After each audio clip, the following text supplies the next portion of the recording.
आप विरोधाभास की बात करते हैं। आप पुनर्जन्म को मानते हैं, परंतु आत्मा को नाकारते हैं। यदि आत्मा ही ना होगी तो पुनर्जन्म कैसे होगा? सत्य कहा आपने,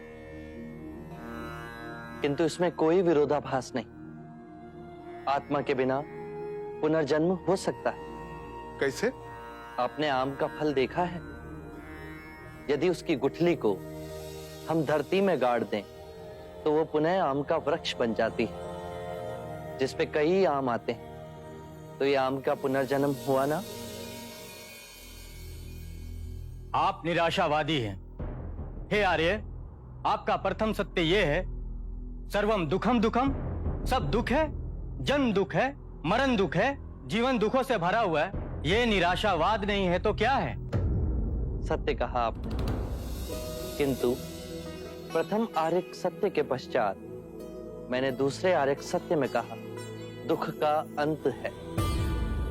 दुख के अंत की बात करने के लिए मैंने दुख की प्रथम बात की।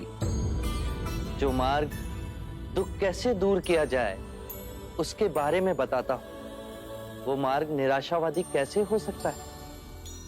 आप संसार को तोड़ने आए हैं।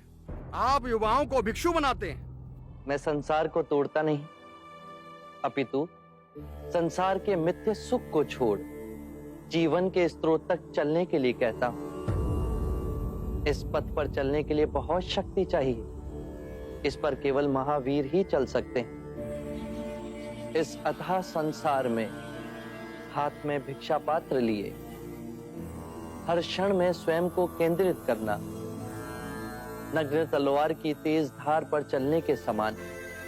यदि कोई पुत्र जागा हुआ ना हो तो वो संभवतः परिवार का कल्याण कर सकता है, परंतु गहरी क्षति पहुंचाने की संभावना अधिक होती है। उसी प्रकार भिक्षु संपूर्ण संसार को अपना परिवार समझते हैं। एक जागा हुआ भिक्षु संपूर्ण संसार का कल्याण ही करेगा। ये सत्य है। आपने दिखाए अहिंसा के मार्ग पे चल सैनिक रक्षा करने की जगह सन्यासी बन गया है। न्याय करना चाहते हैं पर वो दोषी बन जाते हैं। सत्य कहा आपने, किंतु अहिंसा रूपांतरण है। हिंसा से हिंसा को समाप्त नहीं किया जा सकता। हिंसा प्रेम से समाप्त की जा सकती है और यही प्रकृति का अटल नियम है। हर मनुष्य को मृत्यु से भय लगता है और यही भाव आप सबके अंतर में देखेंगे तो हिंसा का परित्याग स्वयं ही आपके अंतर से हो जाएगा।